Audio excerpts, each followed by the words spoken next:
Hello everyone, I hope आप सभी बहुत अच्छे होंगे। तो स्वागत है आपका फार्मेसी अभ्यास चैनल में।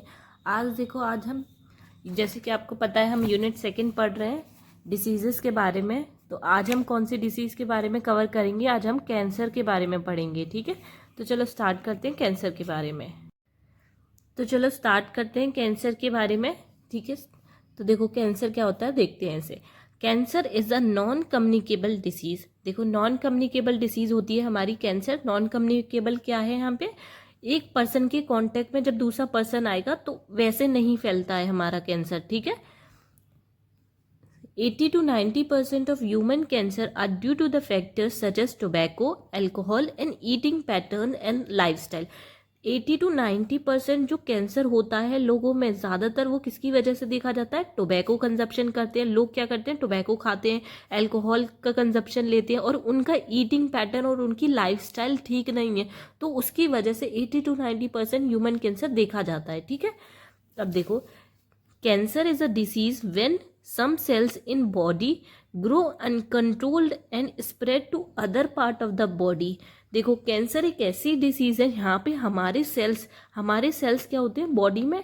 डेली के डेली न्यू फॉर्मेशन होती रहती है सेल्स की, पर वही सेल जब हमारे अनकंट्रोल मैनर में ज़रूरत से ज़्यादा होने लगे उनका फॉर्मेशन सेल्स का, तो क्या हो जाता है? वो कैंसर का रूप ले लेता है। ठीक है, तो उसे ही हम कैंसर बोलते हैं। ठीक है, और जो हमारी पूरी बॉडी में फैल जाता है अदर पार्ट में भी। ठीक है, cancer is caused by the change of DNA. Cancer किसकी वजह से होता है हमारे? जब डीएनए चेंज हो जाता है हमारा। ठीक है, देखो the prevalence of the cancer was higher in female relative to male and was low in rural area compare to urban area. देखो कैंसर सबसे ज़्यादा किन में देखा जाता है? फीमेल्स में ज़्यादातर देखा जाता है मेल के कंपैरिजन में। ठीक है, और रूरल एरियाज में कैंसर जो देखा जाता है वो कम देखा जाता है as compare to the urban area के। ठीक है, अब देखो अब हम पढ़ लेते हैं कॉजेज ऑफ कैंसर क्या है। ठीक है, इनको एक एक करके देखते हैं। तो देखो पहला है हमारा स्मोकिंग। जो लोग स्मोकिंग ज़्यादा करते हैं तो उनको कैंसर होने के चांसेस बहुत ज़्यादा होते हैं। ठीक है, टोबैको चुइंग। जो लोग हमेशा ज़्यादातर टोबैको खाते ही रहते हैं, चबाते ही रहते हैं पूरे दिन, तो उन्हें भी कैंसर होने के चांसेस बहुत हाई होते हैं। ठीक है, एल्कोहल इनटेक। एल्कोहल का कंजप्शन ज़्यादा लेते हैं उन्हें भी होने के चांसेस होते हैं कैंसर के। Exposure of hazards chemical.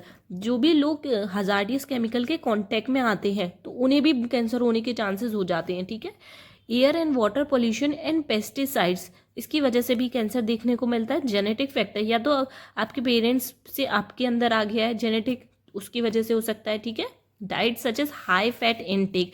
जो लोग अपनी डाइट में फैट का इनटेक ज़्यादा करते हैं उन्हें भी कैंसर होने के चांसेस बहुत ज़्यादा होते हैं। ठीक है, ये हो गए हमारे कॉजेज ऑफ कैंसर। अब हम देख लेते हैं प्रिवेंशन एंड कंट्रोल क्या होते हैं। ठीक है, कैंसर के तो पहला है हमारा प्राइमरी प्रिवेंशन।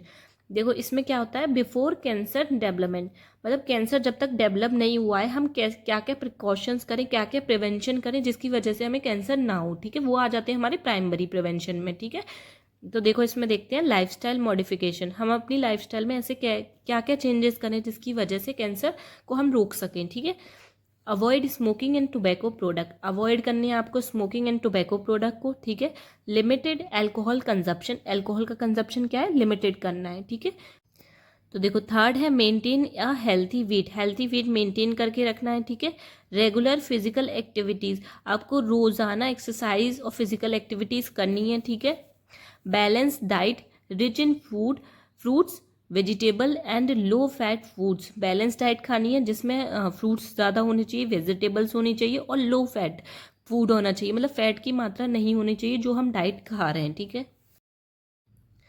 अब देखो इसके लिए वैक्सीनेशंस। ठीक है, इसमें कौन कौन सी वैक्सीनेशन करा सकते हैं हम? HPV vaccine prevents cervical cancer. HPV vaccine लेंगे तो वो सर्वाइकल कैंसर से हमें बचाएगी। Hepatitis B vaccine prevent liver cancer. Liver cancer से बचाती है हमें हेपेटाइटिस बी। ठीक है, देखो अब हम देख लेते हैं सेकंड क्या है हमारा सेकेंडरी प्रिवेंशन। इसमें होता है अर्ली डिटेक्शन। जैसे हमें पता चल गया कैंसर है, ठीक है, अर्लियर डिटेक्ट हो गया, तो हम उसमें क्या क्या प्रिवेंशन और उसे कैसे कैसे कंट्रोल कर सकते हैं उसको देख लेते हैं। ठीक है, तो इसमें क्या आएगा देखो, regular screening and early diagnosis of cancer through, regularly screening कराती रहनी है, मतलब चेक कराते रहना है, और अर्ली डिटेक्ट हो गया है तो आपको कैंसर। मैमोग्राफिक टेस्ट किसके लिए होता है, ब्रेस्ट कैंसर के लिए। पैप शिमर टेस्ट होता है सर्वाइकल कैंसर के लिए। कोलोनोस्कोपी होता है कोलोन कैंसर के लिए। पीएसए टेस्ट होता है प्रोस्टेट कैंसर के लिए, ठीक है। अब इसमें कहेंगे self examination, breast self examination and skin self examination, ठीक है, जिससे हम छू के बता सकते हैं कि हमें है कि नहीं है, ठीक है। तो देखो थर्ड है अब हमारा टर्जरी प्रिवेंशन। इसमें देखो ट्रीटमेंट एंड रिहेबिलाइजेशन, मतलब उसको कैसे ट्रीट कर सकते हैं और कैसे वापस से पहले जैसे कर सकते हैं, ठीक है, बॉडी को अपने मेंटेन कर सकते हैं। तो देखो इसमें क्या है, proper treatment with chemotherapy, radiotherapy and surgery. आपको प्रॉपर ट्रीटमेंट प्रोवाइड कराना है, जिसको भी कैंसर है, ठीक है, उसे कीमोथेरेपी, रेडियोथेरेपी और सर्जरी कुछ भी करनी पड़े, ठीक है, तो उससे भी हम प्रिवेंट कर सकते हैं, ट्रीट कर सकते हैं अपने कैंसर को, ठीक है। रिहेबिलाइजेशन प्रोग्राम फॉर कैंसर पेशेंट, जिनको कैंसर है उनके लिए रिहेबिलाइजेशन प्रोग्राम, मतलब अपनी बॉडी को कैसे पहले जैसा ठीक कर सकते हैं, कैंसर को कैसे दूर कर सकते हैं, कैसे ट्रीट कर सकते हैं, उसके लिए प्रोग्राम्स ऑर्गेनाइज कराने चाहिए, ठीक है। ये हो गया कैंसर टॉपिक हमें यहाँ पे फिनिश, ठीक है।